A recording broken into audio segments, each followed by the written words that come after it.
El misterio que vamos a meditar es el tercer misterio glorioso, la venida del Espíritu Santo sobre María Santísima y los apóstoles. Antes de entrar de lleno en la meditación propiamente de este gran acontecimiento, que ese fue el nacimiento de la iglesia propiamente, en ese momento es que la iglesia se conoce que nació, su misión se empezó a cumplir, había sido fundada, pero en ese momento como que el alma, que es el Espíritu Santo, es el alma de la iglesia, entró en la iglesia y a partir de ahí su misión comenzó a realizarse. Recordemos nuestro Señor Jesucristo en su predicación, en su vida pública. 30 años quiso Él venir al mundo como cualquiera de nosotros, como un bebé. Y quiso Él depender de la Santísima Virgen. La eligió. En esa elección ya vemos la predilección y el amor hacia Nuestra Señora, inmaculada, pero correspondiendo a todas las gracias. Adán y Eva, ustedes saben que también fueron concebidos sin pecado, pero ellos no correspondieron. Ellos se alejaron de Dios a pesar de que tenían todas esas gracias. Renunciaron al plan de Dios. Nuestra Señora Inmaculada, por el contrario, fue fiel a cada momento de su vida, hasta el momento en que, por sus ruegos, atrajo la venida del Salvador. Y ella fue elegida como madre y nació Jesús, verdadero Dios y verdadero hombre. Tanto hombre que fue un bebé y estuvo bajo los cuidados de Nuestra Señora. 30 años Jesús quiso estar con ella. Dice San Luis María que durante esos 30 años nuestro Señor dio más gloria al Padre Eterno que en los 3 años de vida pública. Junto a Nuestra Señora, Él realizó más obras en favor de la humanidad que en los 3 años de vida pública. Llegado a sus 30 años, nuestro Señor comienza a predicar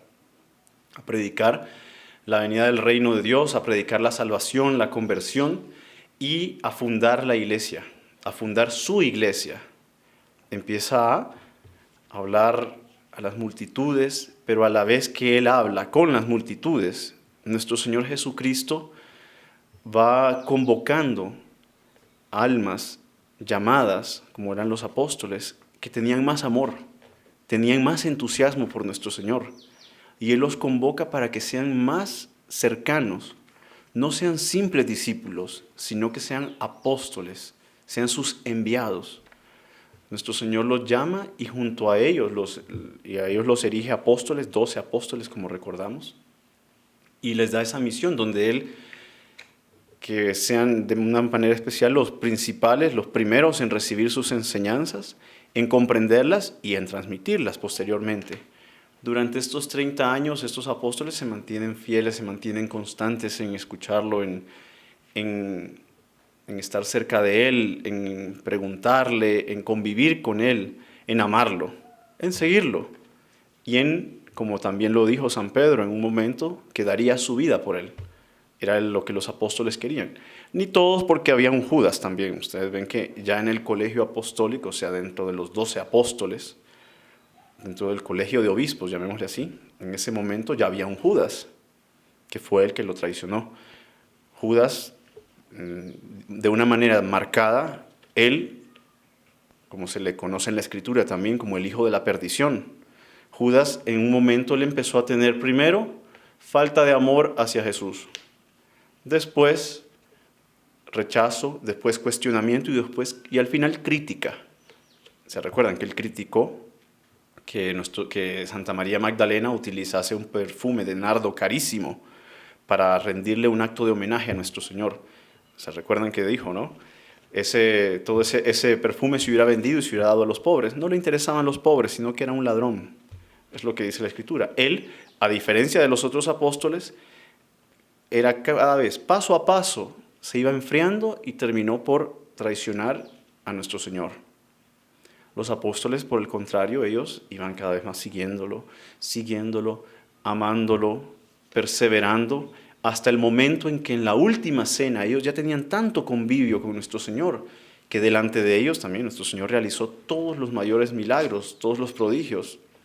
Y el último y mayor de todos, la mayor prueba de amor que se puede dar, fue la institución de la Eucaristía. En un ambiente en que nuestro Señor los instituye el sacerdocio, instituye la Eucaristía, ellos estaban presentes estaban comulgando, estaban amando a nuestro Señor, deseando estar con Él, deseando dar la vida por Él, como decía San Pedro. Esa es la historia de la iglesia naciente, la fundación de la iglesia. Nuestro Señor Jesucristo ya antes había elegido a Pedro como el principal de los apóstoles. Nuestro Señor le dice, se llamaba Simón, le dice: Simón, tú eres Pedro, y sobre esta piedra edificaré mi iglesia. Nuestro Señor no dijo edificaré mis iglesias. El hecho de que hayan tantas supuestas iglesias de Jesús ya nos da una interrogación. Jesús dice en la Biblia, en la Escritura, sobre esta piedra edificaré mi iglesia. Quiere decir que fundó una iglesia, no varias iglesias. Puede tener diferentes pastores en un mismo rebaño, pero que bajo la guía del pastor, que es supremo pastor, que es Jesucristo, la iglesia católica se difundió en el mundo, que fue la orden que nuestro Señor le dio. Antes de Pentecostés, o sea, antes de la venida del Espíritu Santo, por lo tanto, antes de nuestro Señor haber subido a los cielos, la iglesia era eso. Unos traicionándola, otros perseverando con ánimo, pero aún con muchas deficiencias. Deficiencias que nuestro Señor, porque nos ama, Él no nos, como dice un dicho popular religioso, Dios no elige a los capaces, sino que capacita a los que eligió. Por eso nuestro Señor veía que los apóstoles tenían todas esas deficiencias, todas esas maldades en el caso de Judas, pero nuestro Señor tenía paciencia y Él no se desanimaba, Él continuaba haciendo apostolado, continuaba dándoles. Y entre esas deficiencias que vemos era un gran orgullo que tenían todos los apóstoles. Una de sus principales preocupaciones, como ustedes verán en el Evangelio, es pensar cuál era el primero, discutir entre ellos quién era el primero de todos. Y nuestro Señor los aconseja, quién era el que sentarse uno a la derecha, otro a la izquierda, impedir que se acerquen los niños a nuestro Señor. ¿Cuántas cosas los apóstoles antes de la venida del Espíritu Santo tenían? Podemos ya pensar en un punto de la meditación para nosotros. Nosotros tenemos también muchas deficiencias, eso debemos reconocerlo. Cada uno de nosotros, si hacemos un examen de conciencia auténtico, debemos darnos cuenta que muchas cosas debemos mejorar, y a veces no solo mejorar, sino convertirnos, confesarlas, cambiar, renunciar al pecado. Nuestro Señor es lo que nos muestra, los apóstoles lo tenían y nosotros debemos de ser conscientes de eso. Pero igual, nuestro Señor no nos abandona, no nos rechaza, sino que por el contrario, nos atrae siempre dándonos gracias, dándonos gracias.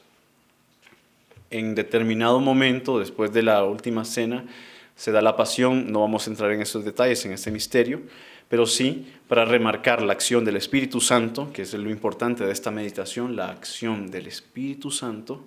Veamos las últimas consecuencias, por decir así, de la falta del Espíritu Santo.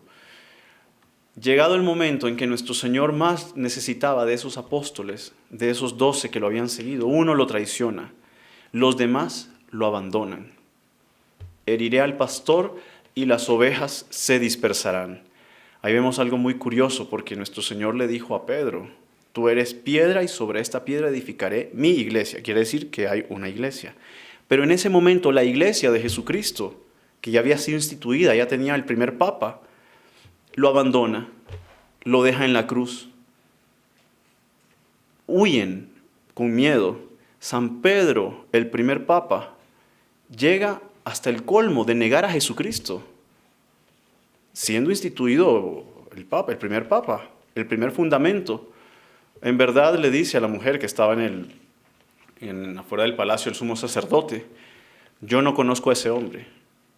Primera negación de Pedro. Segunda, no tengo nada que ver con ese hombre. Tercera, la siguiente: te conjuro, o sea, dando maldiciones, no tengo nada que ver con ese hombre. Esa es la historia de la iglesia naciente. Ya San Pedro como papa negando a Jesús y nuestro Señor muriendo solo.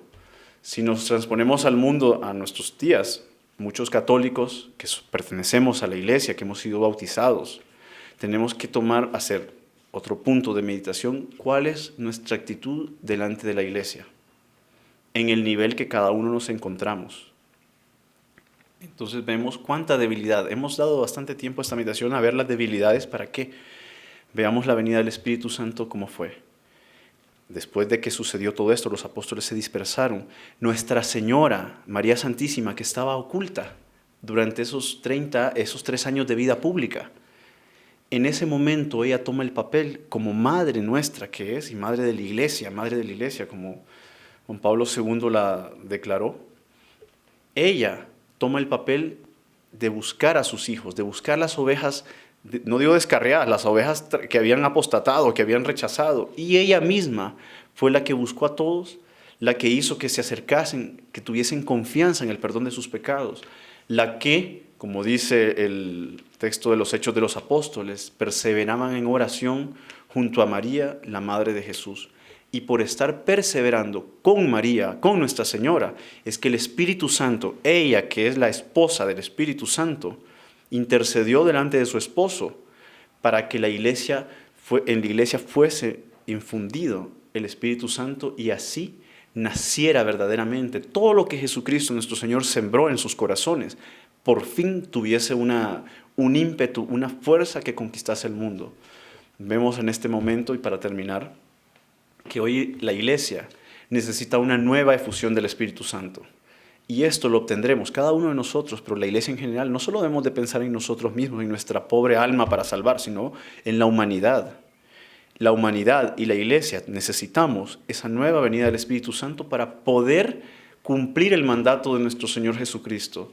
Id al mundo entero y predicad el Evangelio, bautizándolos en el nombre del Padre y del Hijo y del Espíritu Santo. Y así sea un solo rebaño bajo un mismo pastor. Pidamos a Nuestra Señora con confianza la venida del Espíritu Santo.